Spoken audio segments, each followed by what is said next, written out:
Hello and welcome to 2 Tickets, 1 Path. We just returned from one of our favourite destinations, Tulum in Mexico. We arrived at the airport. It's a regional airport in Tulum, and it's located about 30 to 40 minutes by private transfer from Tulum city centre.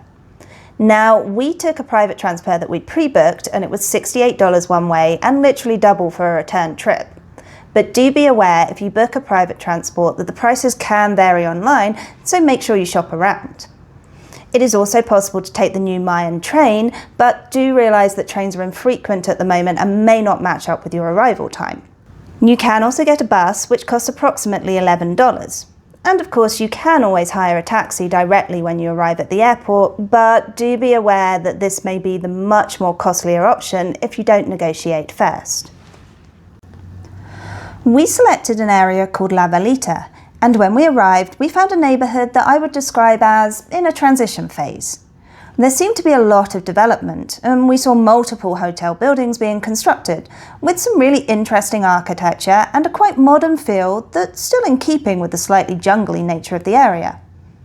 It did seem that we had arrived just in time to experience this neighbourhood before it really moves into the next phase of tourism. We chose to rent a studio suite at Mook Condominiums. Now this complex consists of 2 separate buildings, each of which have their own pool area. In between the two is a 2-storey common area with a calisthenics gym on the top floor. The condos at Mook are air-conditioned studio rooms that include a large king-size bed, a modest kitchenette area, a shower room, and best of all for us, our ground floor unit came with a swim-out patio directly into the pool. Now this was a fend-for-yourself type of accommodation, so no maid or cleaning service is available. This also means amenities like toilet paper, tissues, water and so on will be your responsibility once you've consumed anything that was provided. The room itself was reasonably well appointed and did have the usual towels, shampoo and conditioner and so on. The area was quiet and secluded, with security at night and a concierge during the day. One of our top tips if you're staying in the La Veleta area is to make sure you bring a flashlight, because when you're walking at home at night, a lot of these roads don't have lights, so it's good for you to light your way and also to signal to oncoming cars that you're on the road as well. It did rain on and off throughout the week, but nothing that interrupted our plans. On the first day, we did take advantage of the pool area as the weather was wonderful and we were still recovering from the flight.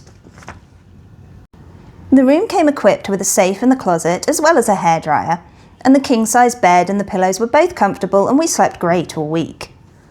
While we very much enjoyed the novelty of the swim-out patio, after a few days there did seem to be an issue with the pool becoming cloudy, and they didn't seem so concerned about skimming the leaves from the water, although in an area surrounded by trees you're never going to be completely leaf-free in a pool.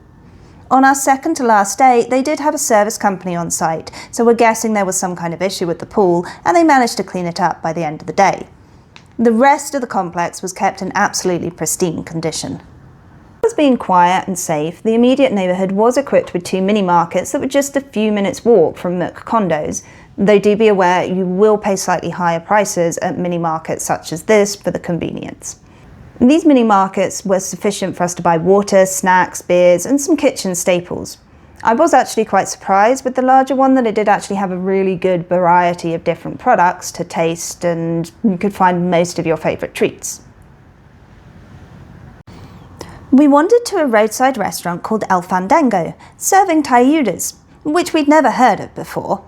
They originate from Oaxaca and are large tortillas filled with refried beans, cabbage, protein of choice, and grilled until crispy. We loved them.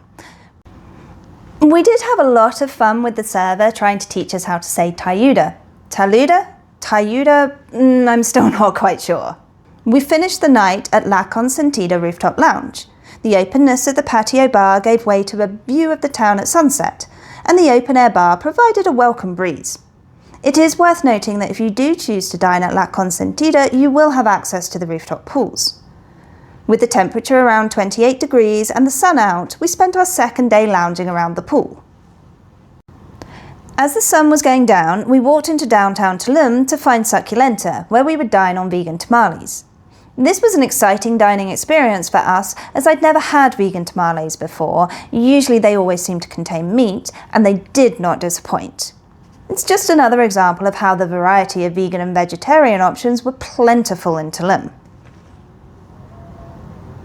One thing that we failed to look up before we went down was whether there were rideshare apps that operated in Tulum. We went with the assumption that there'll be Uber, like there is in a lot of Mexico.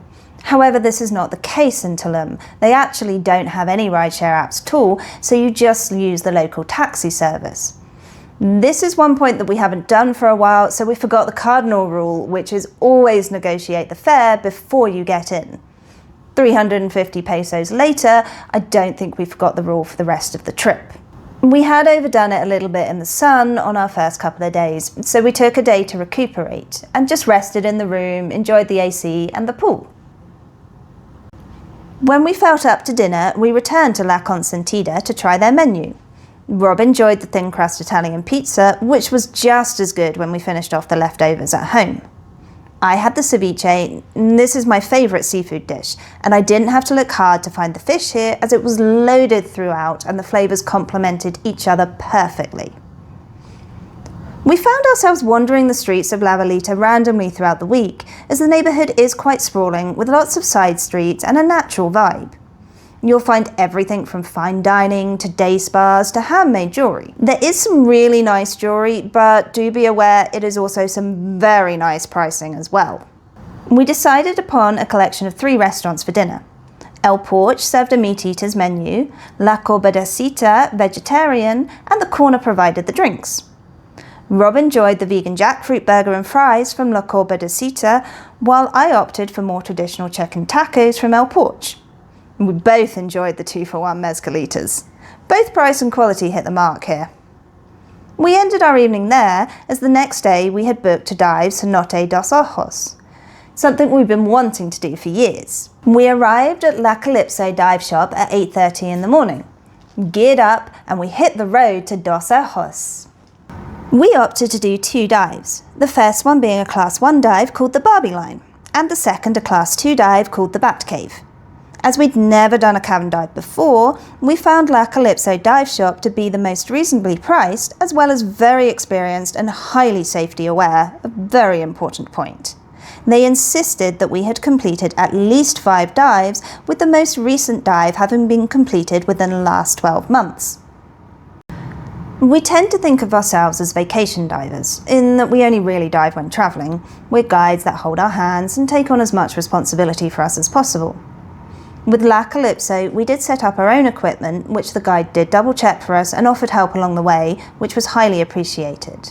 We just don't set up our own equipment often enough to be confident that we've got it right, and of course it's a high safety concern, so it's nice to have somebody else double check it for you. The pricing at La Calypso was one of the reasons that we selected it. The total dive price of $160 included equipment rental, transportation, a snack, park admission, and 2 dives. Some cenotes will charge for cameras, but Dos Ojos allows GoPro cameras for free. Do note that some companies do not include the cenote entrance fee, so do be aware and double check this. You will have to suit up above the cenote and navigate the stairs down in full gear. We recommend decent footwear for this, as the stairs can be slippery, particularly once you're wet. Once in the water, we headed down the Barbie Line. The diving itself was world class. With so much to see, it is difficult to describe how wonderful of a dive experience it truly was. There were huge amounts of stalagmites and stalactites throughout the dive, as well as fossils and signs of past civilizations, which our guide was sure to point out. What I found particularly interesting was the air bubbles gathering on the cave ceiling in a shimmery, silvery light display. After a short break, we donned new air tanks and started down the Bat Cave line. An interesting fact is that every guide needs to carry a spare air tank in case of an emergency. The Bat Cave dive as a Class 2 is a little more difficult. The ceiling was a little lower, the cavern a little darker, and it required a little more technical focus. We were lucky enough to enjoy a private viewing of the Bat Cave itself, and we spotted a few bats with our flashlights and a couple flying overhead. By the time we'd finished, we were a little bit chilly and we were very glad that we chose full-length wetsuits rather than shorties. We arrived back in town by 1 p.m, famished and exhausted, so we took a taxi back to the hotel, this time remembering to negotiate first, so we did get a better rate. After a quick snack, we slept the afternoon away and did wake up in time to go and get tayudas again for dinner, after which we went straight back to sleep. We took a chilled day the next day, although we did manage to wander back to La Cita for jackfruit quesadillas and some more mezcalitas before climbing back into bed again. We spent our last day in Tulum at Cenote. We arrived at 10:30 and found a completely private experience. The only other people on site were the staff. We took the opportunity to explore the massive grounds at Sasilha. The park offers cabins for longer stays, 2 pools, a water slide, restaurant and a gift shop. If you do choose to stay here, access to the cenote is included, otherwise admission is 400 pesos per person if you're a tourist, which is up from our first visit in 2015 when we paid about 50 to 80 pesos for any of the cenotes around Tulum. We'll never get over how crystal clear and bright the waters are in the cenotes, and Zasilha was no different. And when you have it all to yourself, it's just that much better. With that in mind, we donned our full-face snorkels as well as the mandatory life preserver and took full advantage of the chance to swim on our own. We easily lost track of time spying on all the fish that call this cenote home. After diving Dos Ojos, we were very aware of the cabin debts and fully understood why the staff insisted we wear life jackets, and we were more than happy to oblige. At this point we'd been in the water for an hour, other people had started to arrive and Rob thought it best to try the zipline before the cenote got too busy. By 12:30 the park was getting busy and we felt that 3 hours was enough time for us there. It may sound selfish, but once you've had a private cenote, it's very hard to want to share it. Our ultimate meal in La Veleta was at Burrito Amor, which provides both vegan and vegetarian options. There is something to be said about picking one thing and doing it well. Burrito Amor has definitely adhered to this advice. You wouldn't think a burrito could be a highlight of our vacation, but we were quite frankly amazed. They were really good. We did stop by La Consentida to say goodbye and enjoy our last rooftop beer before flying home the next day.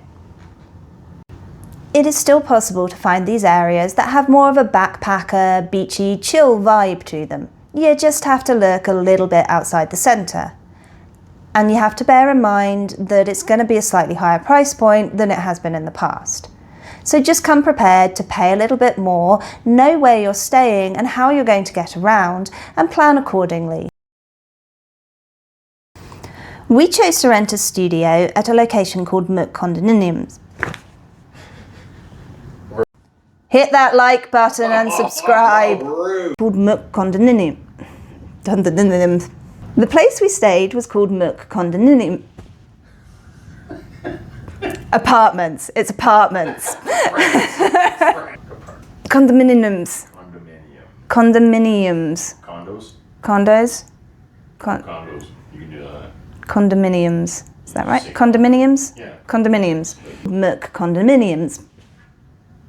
The place we stayed was called Muk Condominiums. One of those